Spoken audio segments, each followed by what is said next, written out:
Pues hola, buenas tardes. Hoy, dentro de los diálogos de la Escuela Andaluza de Salud Pública, vamos a presentar el informe Convivencia, Bullying, Análisis del acoso entre iguales. Esta primera monografía dentro de la línea estratégica de trabajo que desarrolla la Escuela Andaluza de Salud Pública relacionada con infancia, adolescencia y juventud.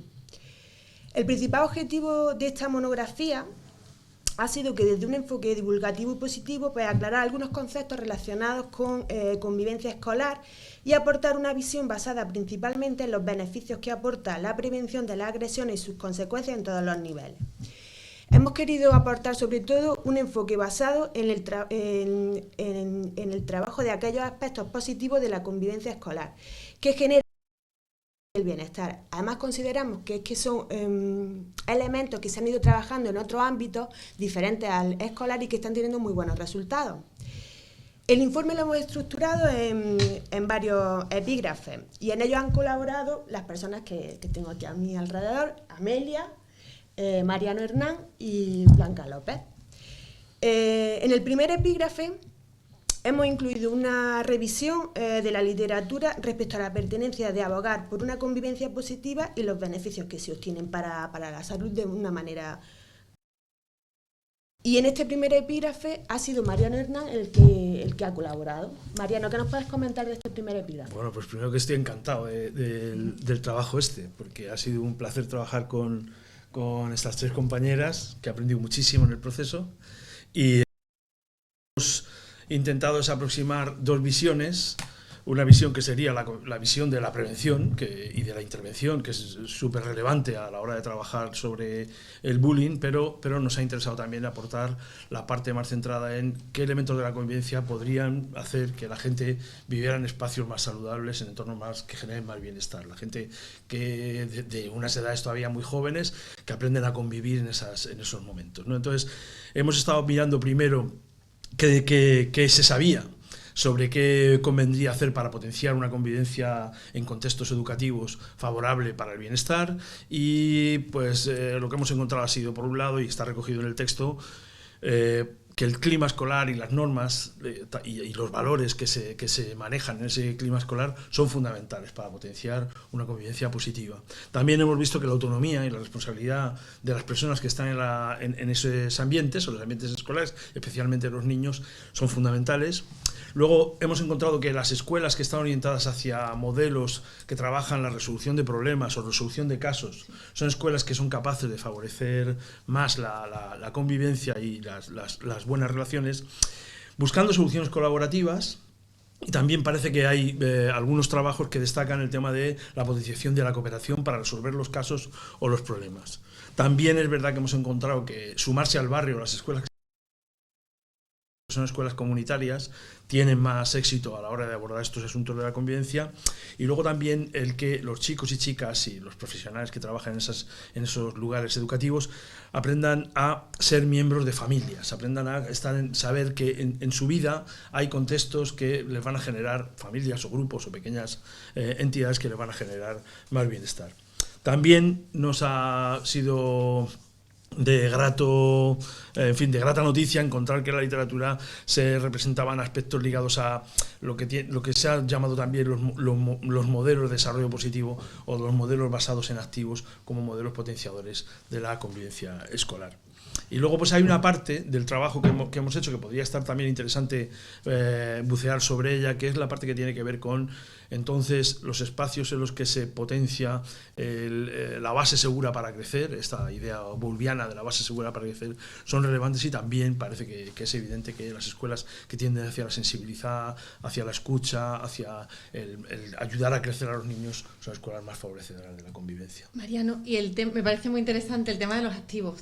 Ajá. Pero ¿eso es un poco utópico o de verdad hay maneras de potenciar los activos para mejorar la convivencia? No, hemos encontrado en la literatura y en experiencias incluso muy cercanas, en nuestro contexto, en Andalucía, en muchos sitios de España, escuelas comunitarios en los que potenciar tanto los activos internos que tiene la propia persona, las riquezas que tenemos las propias personas y los grupos, o los activos externos, que son las que tienen los contextos, las comunidades, las asociaciones, todos los recursos, las riquezas del patrimonio que tenemos en la comunidad son fundamentales para potenciar la convivencia. ¿Y eso se puede planificar? ¿Se debe planificar? Bueno, hay muchas experiencias ahora de trabajo precisamente en Andalucía. De hecho, hubo un estudio que también recogemos en el proyecto, un estudio ligado precisamente al desarrollo positivo adolescente y el desarrollo positivo infantil en contextos escolares del compañero Alfredo Oliva, que tiene una potencialidad bestial para su aplicación en la escuela. Y luego está todo el trabajo que ha hecho el Search Institute en Estados Unidos, que lleva muchos años investigando sobre cuáles son los activos internos de los propios chicos y chicas y los activos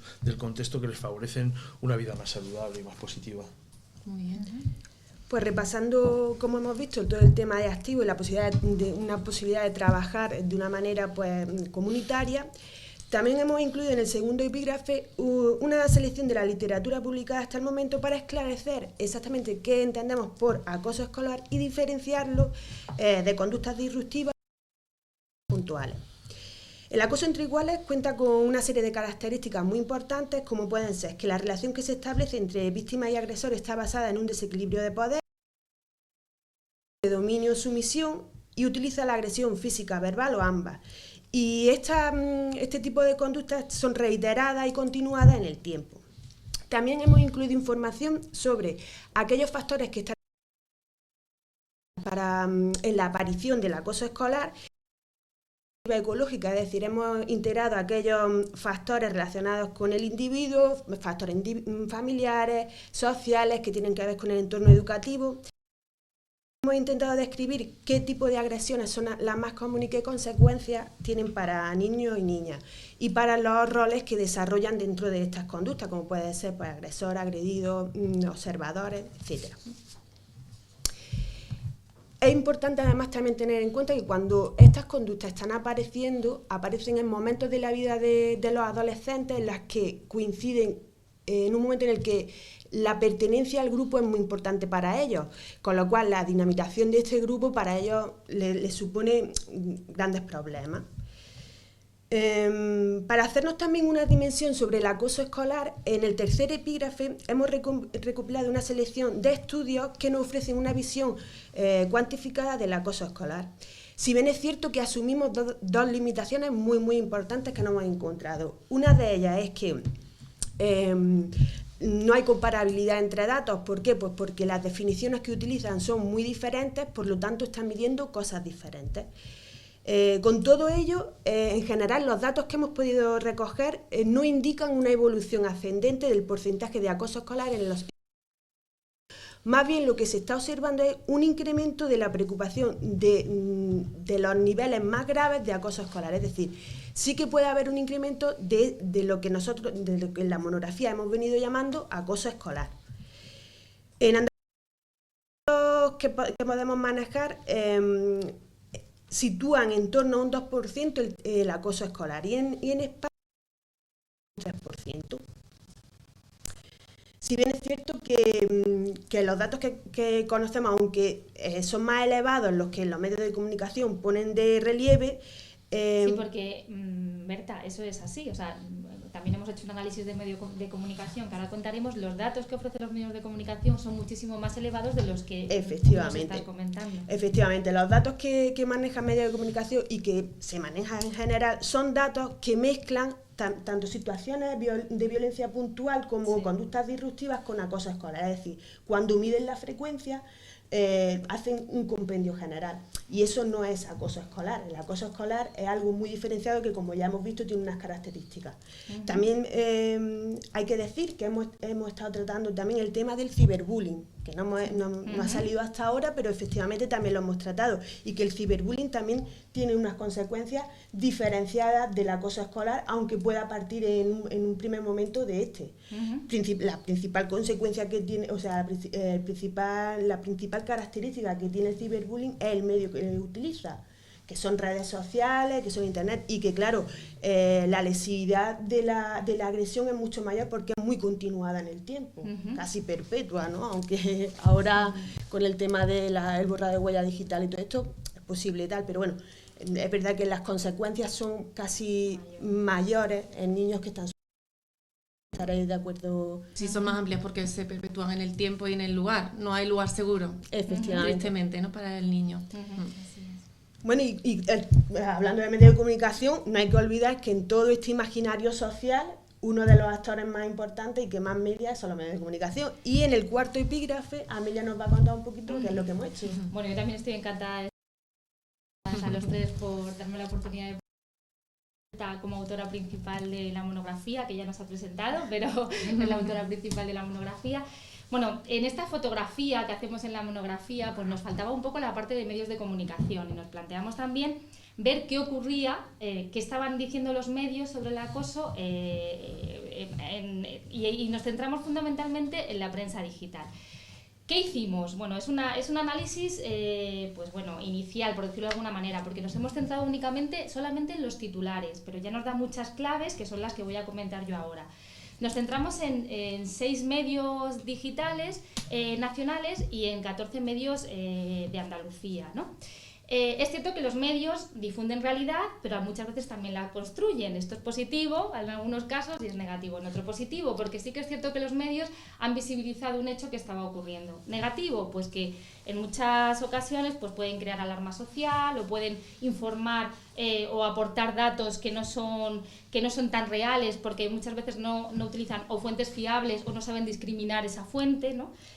Por ahí, bueno, en realidad hemos encontrado 158 noticias, creo que son, tengo aquí la chuleta, 185 noticias, perdón, y hemos analizado las noticias, los titulares de esta noticia, de las noticias, como digo, en base a 3 elementos clave. Hemos analizado el mensaje de esos titulares, hemos analizado el lenguaje que se utiliza, las palabras que se utilizan y hemos analizado la imagen que acompaña a esos titulares o a esas noticias.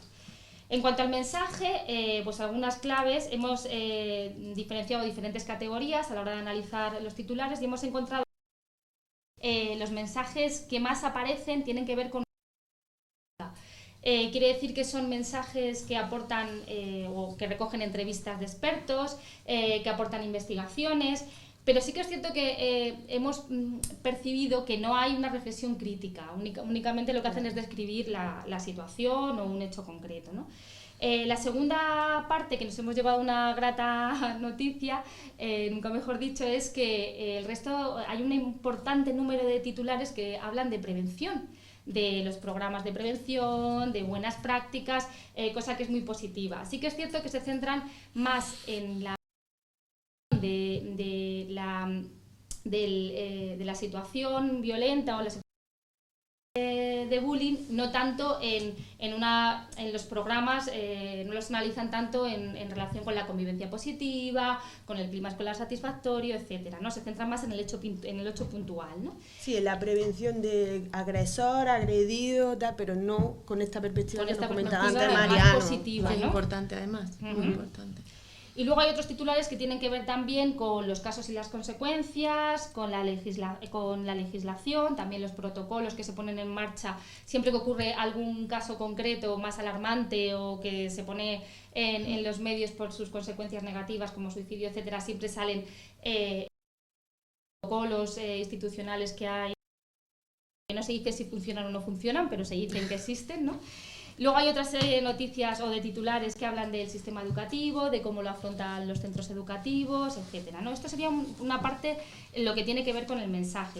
Sí que es cierto que hemos sacado unas conclusiones relativas al mensaje, y es que las informaciones que aparecen en muchas ocasiones se relacionan con los casos más graves, cosa que distorsiona mucho la realidad, porque el acoso no es solamente el suicidio, no es solamente los casos más graves, hay bullying que hace tanto más daño que no termina en estas consecuencias tan un suicidio. Como digo, sí que es cierto que nos hemos llevado una grata sorpresa con el tema de las noticias que aparecen en muchos casos y el ciberbullying, y aparecen también ciertas informaciones sensacionalistas, ¿no? Se reproducen estereotipos, actitudes, muchas veces se centra en las causas del acoso, ¿no? Que pueden ser la homofobia, la discapacidad de la víctima, y eso sí que hace que la información sea más sensacionalista, ¿no? Y ese es un recurso que es cierto que sí que hemos visto que utilizan los medios, ¿no? En los casos más graves como es el suicidio. En el caso del lenguaje nos hemos centrado en las palabras que se utilizan, ¿no? Y ahí sí que hemos encontrado dos tipos de palabras, ¿no? O de lenguaje que se utiliza. Por un lado, hay un gran número de noticias que tiene que ver con esos casos graves, ¿no?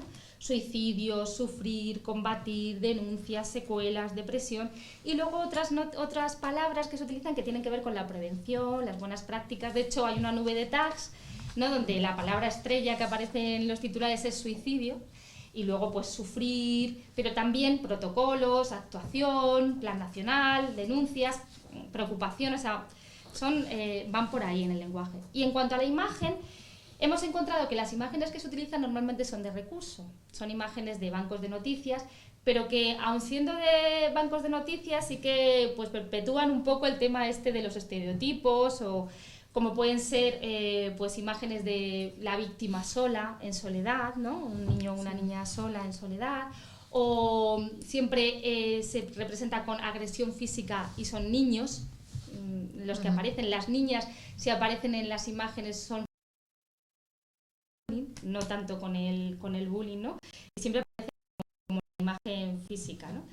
Eso es un poco lo que hemos encontrado en general. Oye, ¿no? Emilia, tengo muchos amigos periodistas, y tú también lo eres.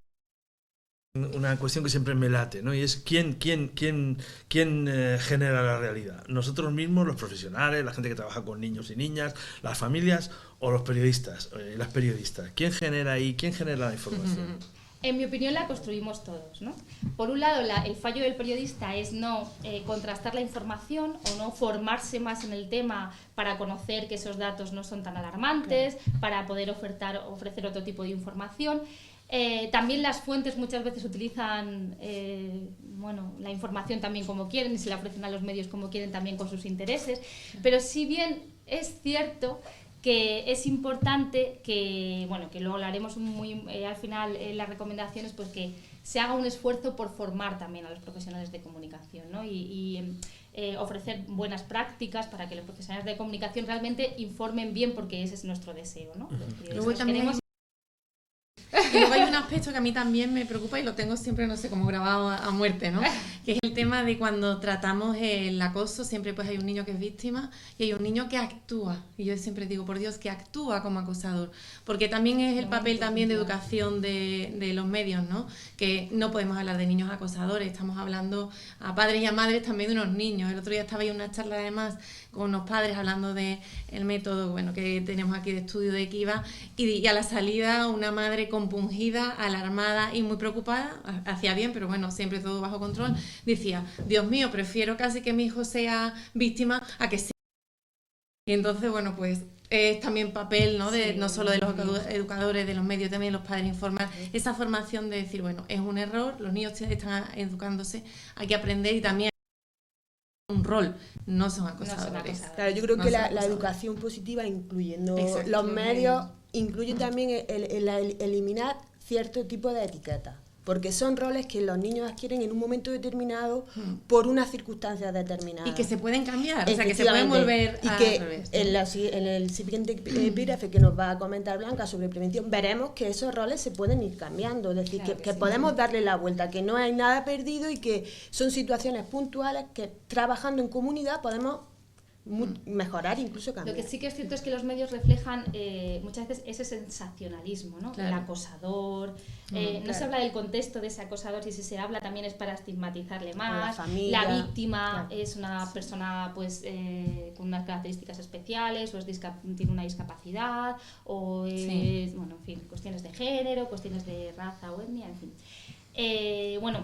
Contamos también con Blanca López, que nos va a hablar precisamente de esos programas de prevención. Es cierto que la monografía recoge varios programas de prevención, protocolos, pero tenemos la suerte de contar con uno que ha tenido mucho éxito en muchos países, que se está implantando ahora mismo en Andalucía, que es el programa Kiva, y que nos va a contar Blanca López.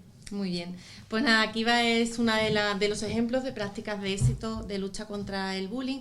Es un método finlandés que está implantado en el 90% de las escuelas, como ya sabéis, en Finlandia, y que fue diseñado en la Universidad de Turku por investigadores de psicología y de educación.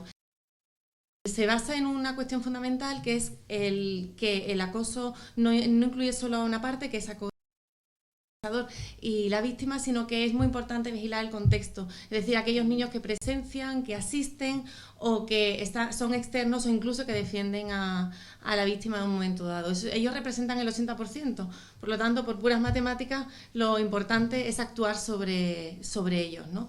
Así que Kiva, este método, actúa principalmente sobre ellos. A mí lo que me gusta, aparte de haber trabajado con vosotros y haber aprendido muchísimo, es el enfoque positivo que tiene este informe. Es fundamental.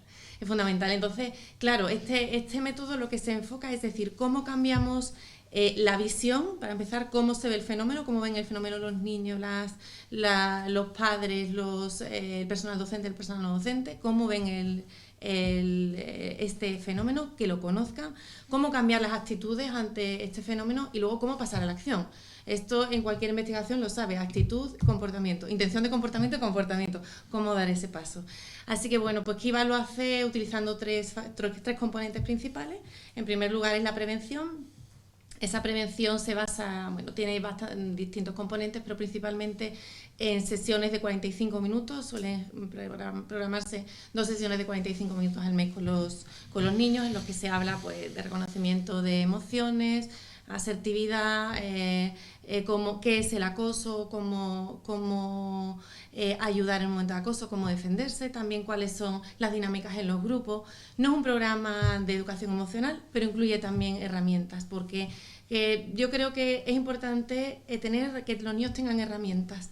Es decir, estamos hablando de poner en marcha esos activos, ¿no? Tienes estos activos, ponlos en marcha, ¿no? Porque las ponga en marcha el centro, que las ponga en marcha también los profesores y también los niños. Así que por una parte ese primer componente basado en la prevención, trabajo con los niños, también formación del profesorado y del personal no docente, por lo que decía Berta, ¿no? ¿Dónde ocurren estos temas de acoso? Pues cuando no está, muy a menudo cuando no está el docente presente, pero tenemos también personal docente, la visión positiva es tú también puedes actuar, ¿no?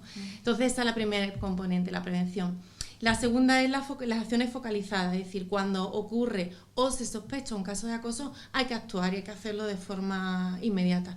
Así que este programa tiene todo sistematizado, un protocolo, un proceso que inicia cualquier miembro de la comunidad educativa, padre, profesor, niño incluso, en el que ya empieza un equipo que le llaman el equipo Kiva, o el equipo de profesores que está formado específicamente en el acoso escolar, para poder primero discernir si es acoso, si se trata de algo puntual, pero en cualquier caso hay que tomar registro de ese hecho, porque lo que hoy es un conflicto, si se repita en el tiempo, se convierte en acoso y hay que tratarlo, y eso es parte también de la función de seguimiento. Se tratan también los conflictos puntuales, ¿no? La violencia puntual, de alguna manera, ¿no? Y es importante también registrarlo, por lo que decía Berta, pues es una cosa puntual y no es acoso, pero si es de forma continuada, entonces hay que dar una solución, sobre todo siempre vigilando el bien del niño, ¿no? El niño se siente mal y es por algo, Entonces, bueno, pues ese es el equipo Kiva el que va a tratar los casos puntuales de focalización, de acciones focalizadas. Se entrena al profesorado, al equipo específico de Kiva para poder entrevistar al niño, que es lo primero, darle el apoyo que necesita. Luego también cómo entrevistar a los niños que han adoptado ese rol de acosadores, y también ellos promueven la ayuda del grupo, es decir, y eso es importante, creo que después podríamos incluso en un momento dado decir que es el tema del protagonismo de los niños. Las herramientas, lo único que hacer es que fluyan esas herramientas. Ellos tienen que dar la solución, no es bueno darle la solución a los niños. Cuando hablamos con los padres, eso es lo que pasa. ¿Qué les digo? No les dice, vamos a intentar que saquen sus propias soluciones. Y finalmente la tercer componente, que es el componente del seguimiento. ¿Cómo hacemos el seguimiento de todas estas situaciones? Cualquier programa, ya puede ser de cualquier ámbito de la vida, necesita un seguimiento. Al principio de curso se les hacen unas entrevistas, unas de forma anónima a alumnos y a profesores, y entonces al finalizar el año académico se puede saber en qué punto va funcionando, en qué punto no va funcionando y dónde hay que tener especial atención, ¿no?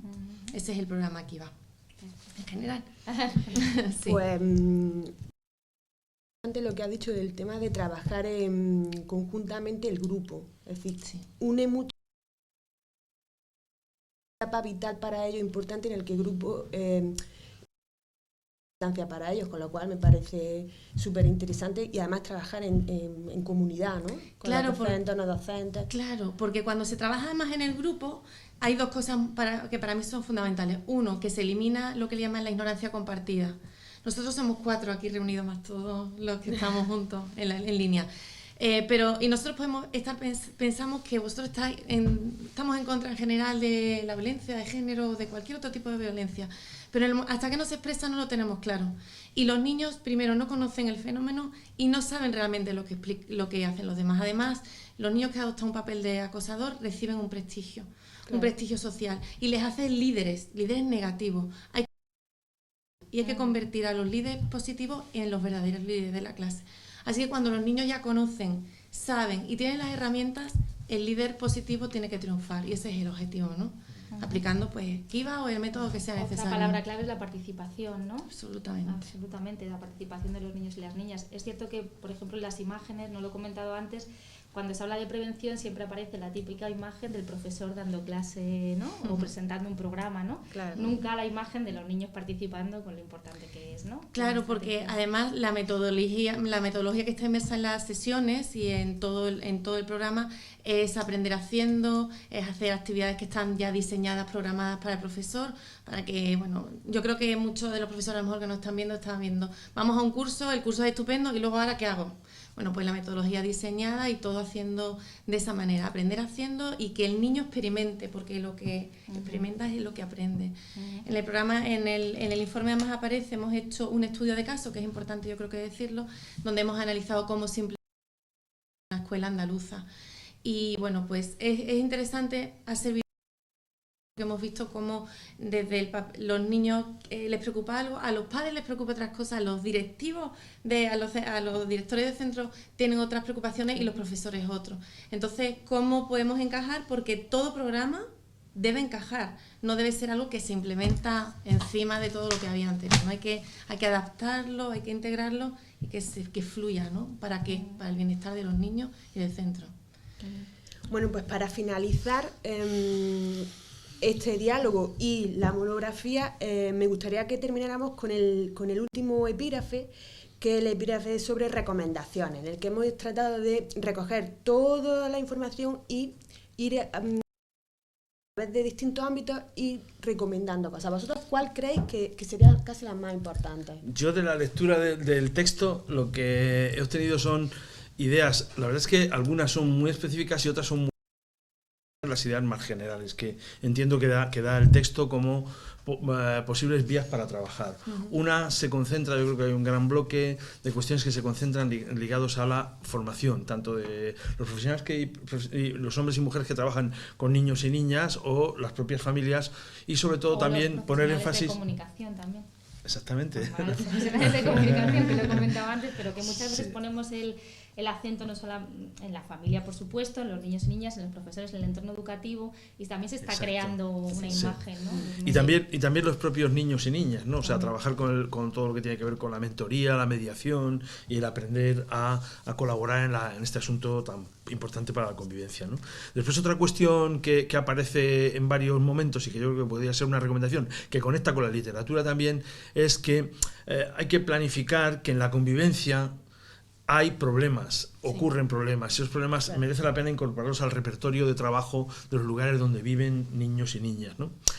También hay otro bloque que está ligado a las alianzas que hay que establecer. O sea, para abordar este asunto de la convivencia escolar o del bullying, merece la pena trabajar sobre alianzas de mucha gente.